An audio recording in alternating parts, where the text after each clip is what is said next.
Do you love to play golf? Do you wish you could be a more consistent and confident player? Well, you're in the right place. This is the Golf Strategy School podcast, where we discuss specific practice strategies used by some of the best golf instructors from around the world. Here's your host, Marty Griffin. Hey, Golf Strategy School, Marty back with you here again, and this episode's question comes from Bob. Bob is out of the San Francisco area, and Bob's email goes as follows. Hey Marty, how's it been? Doing a lot of traveling this winter, and thankfully I've been able to play a lot of golf. Let me stop you here. I am totally jealous. It's warm enough to play here in Wisconsin, but the permafrost is still set in, and that sucks. Anyway, back to Bob's email. Been playing a lot of golf this winter. The shots that I keep struggling with are the in-between shots. I seem to not have any consistency unless it's a full swing. Could be topping shots, could be blading shots, doesn't matter, but when I'm in between on the distance, I'm guaranteed a bad result. What we're looking at here, Bob, is not so much a bad swing. It's not even necessarily an execution issue. The problem that we're running into is that you're not committed to what you want to do. This was a drastic problem for me.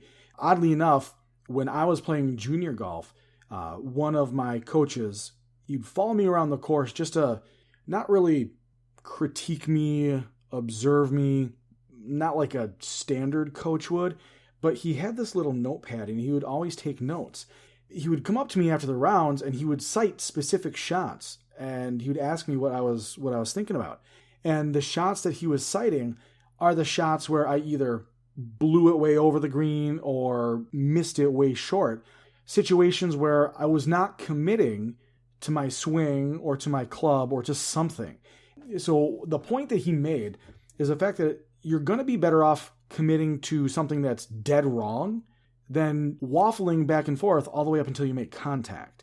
So to me, anytime, and I've got the luxury of having played with you, Bob, so I've kind of seen this in your game. But anytime that you run into these issues where the in-between distances are not working, it's because you're not actually committing to the shot. Now, that's all well and good that I told you, hey, you're not committing to your shot. Go fix it.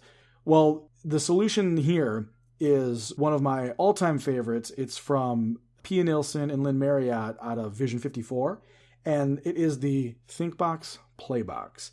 Now, I know all of you have heard me talk about this before. If you haven't, well, hey, it's your lucky day. The ThinkBox Playbox, it's essentially setting time frames and actual physical locations where you're going to do specific parts of your golf game. So the ThinkBox is that area behind the ball. So if you're looking down your target line, it's that area behind the ball where you're deciding how much wind is there. You're taking into account all the variables. How much wind is there? Do we have an uphill shot where I'm going to need to play a little extra club? Am I maybe sore? I watched Jordy Nelson play in that NFC Championship game, and with broken ribs, I had my daughters jumping on me during that game. With broken ribs, you're not going to be able to swing a golf club that much, and he's got his time off now, so he can go and do that.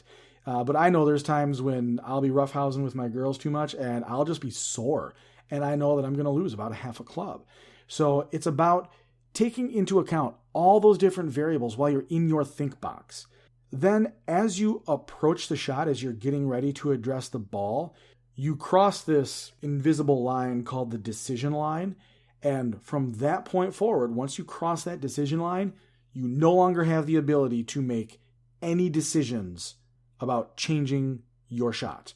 Whatever the decision was, that's the one you absolutely, unequivocally, without a doubt, must play for that shot. So you have to be 100% committed to swinging that club to get to wherever you are going. That is what happens once you're in the playbox. So you cross that decision line, it's the point of no return. You step into the playbox and you make a good, confident swing. You want to have that visualization already down. A lot of times, people just give themselves too much time in the playbox, and all those extra thoughts tend to creep in. So if you're still struggling with commitment, even once you're in the playbox, give yourself a time limit. Maybe it's 5 seconds. Maybe it's 7 seconds. You can go back into the academy, review the 7-second drill. It's very similar to the Think Box Play Box. It's something that Dave Heinen mentioned in his episode. And hey, Vijay Singh's ex-coach, bound to know a thing or two. And obviously, if you've heard the episode, it was a fantastic conversation. But the idea is to limit the amount of time that you have over the ball, so you just flat out don't have enough time to waffle and to, go back and forth on your decisions. So I really think this is a commitment issue. It's not a swing faults kind of thing. I don't think you're getting into too technical of thoughts. I think you're just struggling about which club is best. And the fact of the matter is, a solid 9-iron, even if it's the wrong one, is going to give you a better result than maybe a chunked 8-iron because you were thinking about it too much. So it all reverts back to that Think Box Play Box. It's something that everybody, absolutely everybody, no matter what your practice is, what your pre-shot routine is, you need to have at least some form of the Think Box Play Box in your golf game, because it will, I promise you, it will take you to a new level.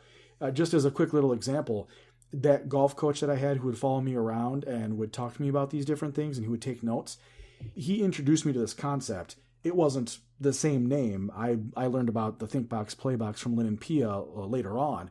But the idea was that you commit to whatever you're doing before you do it, and you do not deviate from that plan. So when he told me about that, it was really odd, because I went and I had a bowling tournament. The start of my bowling season was coming up, and I used that strategy to throw my first 300 game. And it was an eye-opener on and off the course. So whether it be bowling or golf, this type of commitment strategy is hugely beneficial regardless of what your athletic practice is. That whole idea is that once you've left that think box, you're locked into whatever you're doing. You cross that decision line, that's the point of no return. The only time I would say that you can change your mind is if you absolutely start over from scratch. Back away from the ball, do something to get yourself out of that in-the-moment mindset, whether it's bouncing your ball on your club, whatever kind of pre-shot tick you might have, undo the glove, redo the glove, that kind of thing. I really encourage you to just not deviate from the plan no matter what. If it really, really, really feels horrible over that ball in your routine, then okay, step out of that play box and reset the whole process. Go back to the think box and start over again. But really, commit to the shot. Make your decision in that think box. Get up into that play box. Swing strong. Swing confident. Swing cocky. And you'll be able to, just like Bob Rotella says, take the conservative line with a cocky swing, and you will be flying high. So that's all there is for this episode of Golf Strategy School. Again, if you want this type of membership treatment, you can join us in the Golf Strategy Academy. That is found at golfstrategyschool.com/membership-info. And you can check out my little video there about what the Golf Strategy Academy is about. It's growing in size. We've got a dedicated private Facebook group just to this. So you're going to have that direct access to me to get your answers to questions like this. Bob, enjoy your golf. Enjoy the rest of your winter vacation. I'm thoroughly jealous of you. But for everyone else out there, I will catch you in the short grass. Cheers.